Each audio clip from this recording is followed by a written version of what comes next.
السلام علیکم ورحمۃ اللہ وبرکاتہ۔ سامعین، امید ہے کہ آپ سب خیریت سے ہوں گے۔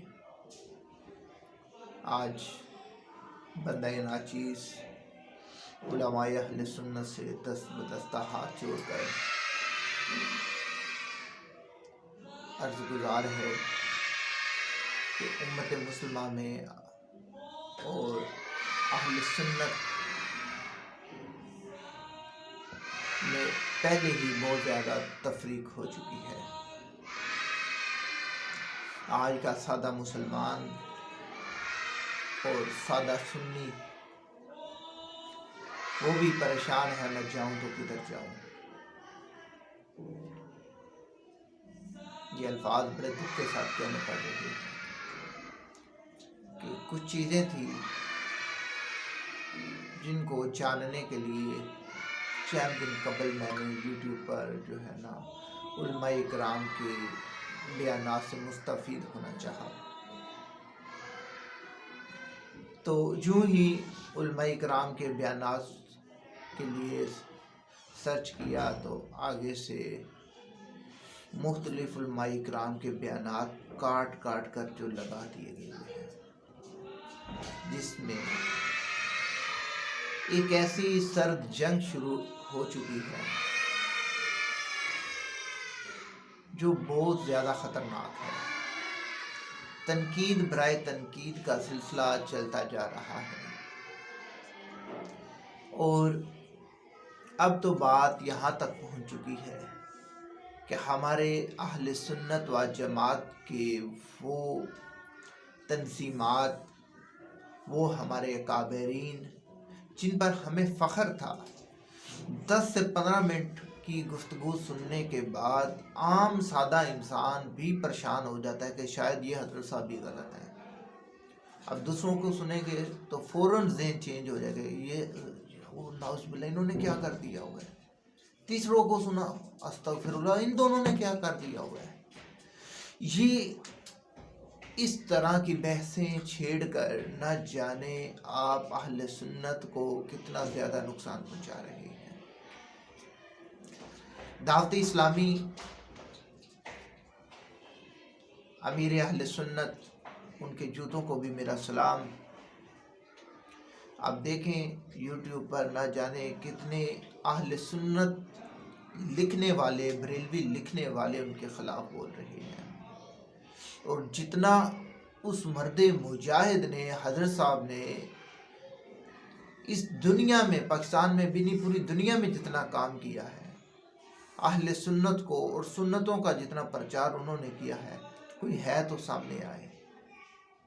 جو اس طرف رضا ثاقب مصطفی صاحب، اللہ پاک کا ایسا ہمارے اوپر احسان ہے، ایک ایسے باعمل عالم دین ہے جنہوں نے ایک انتہائی پیارے انداز سے تبلیغ کو اتنا پھیلایا، دعوت دین کو جو ہے کافروں تک بھی پہنچایا، مختلف ممالک میں جا کر جو ہے عیسائیوں کو کلمے پڑھائے، تو اس کے علاوہ پاکستان میں مختلف مقامات پر ان کے جامعات، ان کی خدمات جو ہیں وہ بے شمار، ان کو سب کو سلام ہے۔ اب ایک صاحب ذرا سی ان کی خاموشی کے اوپر نہ جانے کہاں سے کہاں تک گفتگو کو لے جا رہا ہے۔ اب دوسری طرف آ جائیں، ڈاکٹر اشرف آصف جلالی صاحب، ان کے لفظوں کو، ان کی خدمات دیکھیں، ان کی ریسرچ دیکھیں، تو چند لفظوں کو کاٹ کر، چند کلمات کو بیچ میں سے لے کر جو ہے گفتگو کے ٹکڑوں کو لے کر نہ جانے کیسی کیسی سوچ، کیسی فکر پھیلائی جا رہی ہے۔ اب آ جائیں سعد رضوی کی طرف، تو حضرت صاحب کو بھی دیکھ لیں، ان کی خدمات کو دیکھ لیں، انہوں نے کتنی خدمات، کتنی قربانیاں دی ہیں ناموس رسالت کے لیے، تو ان کے چند کاموں کو دیکھ کر جو ہے ان کے اوپر ایک عجیب طریقے سے تنقید کا نشانہ بنا دیا گیا ہے۔ اب دیکھیں اگر آپ دعوت اسلامی کو بھی کہہ لیں، وہ صاحبان، اب ایک ایک کا نام لوں تو شاید کہہ لیں کہ کئی گھنٹے لگ جائیں، ان کو بھی آپ بریلویت سے نکالیں، رضا ثاقب مصطفی صاحب کو بھی بریلویت سے نکال دیں، ڈاکٹر اشرف آصف جلالی صاحب کو بھی آپ نکال رہے ہیں، سعد رضوی کو بھی نکال رہے ہیں، باقی جو 10 چمچے رہ گئے ہیں ان کے پیچھے آپ لگ جائیں۔ خدا کا واسطہ ہے، اپنی ویڈیوز کو پروموٹ کرنے کے لیے، اپنے چینلز کو پروموٹ کرنے کے لیے اہل سنت پر یہ ظلم نہ کریں، اہل سنت کو تقسیم در تقسیم نہ کریں۔ کیا رہ چکا ہے پہلے؟ اس لیے دکھ کے ساتھ یہ کہنا پڑ رہا ہے کہ وہ یوٹیوبر جو صرف اپنی ایک ویڈیوز کو پروموٹ کرنے کے لیے کسی بڑے سے بڑی ہستی کے اوپر تنقید کر رہے ہوتے ہیں، پتہ چلے کہ جی اس کا لیول کیا ہے، دیکھیں جی اس کی ریسرچ فلاں کے خلاف ہے، فلاں کے اوپر جو ہے یہ گفتگو کر رہا ہے، ساتھ حضرت صاحب کی کسی ایک بڑی شخصیت کی تصویر، ساتھ اپنی تصویر لگائی، ٹھیک ہے، تو جی آج فلاں نے یہ کہہ دیا، یہ ہو گیا، فلاں کہہ دیا، فلاں ہو گیا۔ خدا را ایسے اہل سنت پر ظلم نہ کریں، ہم پہلے ہی جو ہے بہت کمزور ہو چکے ہیں۔ شاید آپ کو سامعین کو اس بات کا علم ہو کہ ہم اپنے مدارس کی حالت دیکھیں تو ہمیں پتہ چلے کہ ہم کہاں تک گزر چکے ہیں۔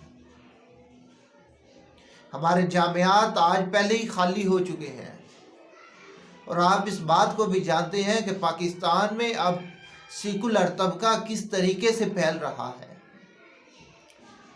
اور مادیت کس طریقے سے پھیل رہی ہے، اور اگر اب ہم نے یہی روش رکھی، اسی طریقے کو اپنائے رکھا، تو یہ سیکولر اور مادیت کے پیروکار جو ہیں، مادہ پرست لوگ جو ہے،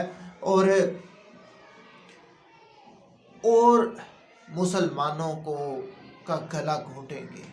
ہمارے وہ سادہ مسلمان، وہ نوجوان، ہم سب کلمہ گو ہیں الحمدللہ، لیکن حقیقت یہ ہے کہ آج آپ چاہے بیچلر کا اسٹوڈنٹ لے لیں، اس کو کھڑا کر کے اسلام کے ارکان پوچھیں، اس کا عقیدہ توحید اس سے پوچھیں، عقیدہ رسالت پوچھیں، نہیں پتہ ہمیں۔ اور ایسے بھولے بالے مسلمانوں کو جب آپ اس طرح تقسیم در تقسیم کرتے جاؤ گے تو ان بیچاروں کا کیا بنے گا؟ اگر کوئی بیچارہ خدا کے فضل اور کرم سے بمشکل اپنے نفس کے اوپر قابو پا کر اپنے معاشرتی جو برائیاں ہیں ان کو چھوڑ کر کسی حضرت صاحب کے پیچھے لگا ہوا ہے، امیر اہل سنت کے پیچھے چل رہا ہے، ڈاکٹر اشرف آصف جلالی صاحب کے پیچھے چل رہا ہے، رضا ثاقب مصطفی صاحب کے پیچھے چل رہا ہے، سعد رضوی صاحب کے پیچھے چل رہا ہے، تو مزید آپ اپنے اس طرح کے بیانات دے کر کیا چاہتے ہیں کہ ان کو اس راستے سے بھی ہٹا دیا جائے؟ اگر اب وہ اس راستے سے ہٹیں گے تو آپ کی تبلیغ ہی آپ کے گلے کا پھندا بنے گا۔ یہ تبلیغ نہیں ہے۔ چند علماء اکرام جو میں تو نہیں کہتا کہ کسی کے کہنے پر بکے ہیں جو بھی، لیکن ان کے بظاہر کردار یہ بتا رہے ہیں کہ جب وہ علماء اہل سنت اور ہمارے اکابرین پر تنقید کریں گے، تنقید کا نشانہ بنائیں گے، تو ان کا کردار اور ان کی زبانیں جو ہیں وہ اس بات کی گواہی دے رہی ہیں کہ یہ شر پسند عناصر اہل سنت کو اکٹھا نہیں ہونے دے رہے۔ اس لیے خدا را دیکھیں، اختلافات ہوتے ہیں، صحابہ اکرام کے آپس میں اختلافات ہوئے، انہوں نے آپس میں بیٹھ کر جو ہے حل کیے۔ کسی بندے کو، کسی عالم کو، کسی مجتہد کو، کسی کہہ لیں کہ بزرگ کو، کسی گدی نشین کو کوئی اختیار نہیں ہے کہ وہ کسی صحابی یا کسی اہل بیت کے متعلق گفتگو کرے، ان پر تنقید کرے، اپنے ایمان کا ستیہ ناز کر لے گا۔ وہ اپنی ریسرچوں کو لے کر بیٹھے ہوئے ہیں، جی ہماری یہ ریسرچ کہہ رہی ہے، یہ جی فلاں یہ ہو گیا، فلاں وہ کیا فلاں ہو گیا۔ تمہیں تکلیف کیا پڑ گئی، تمہیں مجبوری کیا ہے کہ تم ان ہستیوں کے اوپر جو ہے ریسرچ کرنا شروع کرو؟ ہمارے وہ اکابرین جنہوں نے صدیوں سے ان مضمون کو، ان جو ہے ان چیپٹرز کو بند کر دیا ہوا ہے، ان اسباق کو ختم کر دیا ہوا ہے. جب وہ اختلافی مسائل کے اوپر نہیں گفتگو کر رہے تھے تو اب آپ کو کیا مجبوری بن گئی ہے کہ آپ ان اختلافی مسائل کو اجاگر کر کے ایک دوسرے کا گلا گھوٹنے کی کوشش کر رہے ہو؟ خدا را اہل سنت پر کچھ ترس کریں، اور یہ سرمایہ، یہ عہدے، یہ ادارے، یہ سب کچھ ادھر کا ادھر رہ جانا ہے. کل کو قیامت میں حضور صلی اللہ تعالیٰ علیہ وآلہ وسلم کو جب چہرہ دکھانا ہے تو وہاں پر کیا یہ بتاؤ گے کہ میں نے فلاں علماء اکرام پر تنقید کی تو اتنے ویوز لیے تھے، میں نے فلاں حضرت صاحب پر تنقید کی اور مجھے اتنی شاباشی ملی تھی، میرے مریدوں نے واہ واہ کی تھی؟ کل یہ چہرہ لے کر جانا ہے؟ خدا کے لیے اہل سنت پر ترس کھاؤ. بہت ہو چکا ہے، ہم پہلے ہی جو ہے بہت پریشان ہے. اور یقین جانے وہ علماء اکرام کبھی سٹریٹ لیول پر کام کر، گلیوں میں جو محلے میں تنظیمات ہیں ان پر کام کر کے دیکھیں کس طرح کے الفاظ سننے کو ملتے ہیں. ہم بے بس ہو جاتے ہیں جب دوسرا مکتبہ فکر کا بندہ ہمارے اپنے اکابر میں سے کسی کا بیان لے کر دوسرے کے خلاف سنانا شروع کر دیتا ہے. کیا جواز ہم پیش کریں؟ علماء اکرام آپ ہیں، یہ جوابات ہم دینے کے قابل نہیں ہیں، ہماری تو یہ قابلیت ہی نہیں ہے.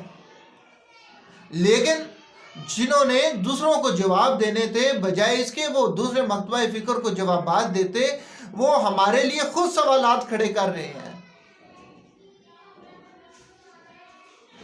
کیا کس کا نام لوں؟ پچھلے دنوں ایک اہل حدیث مکتبہ فکر سے ایک اختلافی مسئلہ پر بحث ہوئی تو اس نے وہی مواد میرے سامنے لا کر رکھا. یہ لیں جی فلاں آپ کے حضرت صاحب نے اس کے متعلق یہ کہا ہوا ہے، اب یہاں اس حضرت صاحب کو غلط بولیں یا اس کو بولیں. اس لیے یہ اہل سنت پر ظلم نہ کریں. خدا را اپنے ویوز کے چکر میں، اپنے وہ مریدوں کی لسٹیں بڑھانے کے چکر میں، ٹھیک ہے، اپنے عقیدت مند بڑھانے کے چکروں میں، اپنی تنظیم سازی کے چکروں میں جو ہے اس جو حضور صلی اللہ تعالیٰ علیہ وآلہ وسلم کی سنتوں پر عمل کرنے والے، حضور صلی اللہ تعالیٰ علیہ وآلہ وسلم سے محبت کرنے والے عشاقان رسول ہیں، ان کے اوپر ظلم و ستم نہ کریں. وغیرہ آپ نے بھی اس کا جواب دینا ہے. وہ اختلافی مسائل جن کو صدیاں گزر گئی ہمارے کابرین نے دفنا دیا ہوا ہے، آج آپ دوبارہ ان کو زمین سے نکال کر نہ جانے، جن کی جڑیں بھی اب نظر نہیں آ رہی، آپ ان کو دوبارہ جو ہے ان کے درخت لگانا چاہ رہے ہیں. چھوڑ دیں ان مسائل کو، چھوڑ دیں اور ہمارے اوپر ترس کھائیں، اہل سنت کے اوپر ترس کھائیں. اختلافات اگر ہیں تو ان کو اندر بیٹھ کر حل کریں. اعلان میڈیا کے اوپر ان کی تشہیر کر کے ان کو فروغ دے، ان اختلافی جو گفتگو ہے اس کو فروغ دے کر، بڑھاوا دے کر جو ہے مزید نقصانات نہ کریں. اختلافات ہو جاتے ہیں، ایک باپ کی اولاد ہوتی ہے، دو بھائی ہوتے ہیں، ایک ماں کے پیٹ سے ہوتے ہیں، ان کے آپس میں اختلافات ہو جاتے ہیں. دو بہنیں ہوتی ہیں، ان کے آپس میں اختلافات ہو جاتے ہیں. تو ان اختلافات کو اگر ہے تو ان کو کہہ لیں کہ آپس میں بیٹھ کر، وہ اپنے آستانوں میں بیٹھ کر، اپنے مدارس میں بیٹھ کر حل کریں، بجائے اس کے کہ فوراً کسی نے کوئی گفتگو کی ہے تو اس کو اوپر تیر چلانا شروع کر دیں. والسلام. یہی ایک پیغام تھا، یہ ایک درد تھا جو آپ کے ساتھ شیئر کیا ہے. اللہ پاک ہم سب کو جو ہے اپنے اپنے حصے کا کام کرنے کی توفیق دے، اور جو ہے مل کر اتحاد کے ساتھ جو ہے اپنے اپنے حصے کی جتنا ہم کر سکتے ہیں وہ کام کرنے کی توفیق دے. والسلام.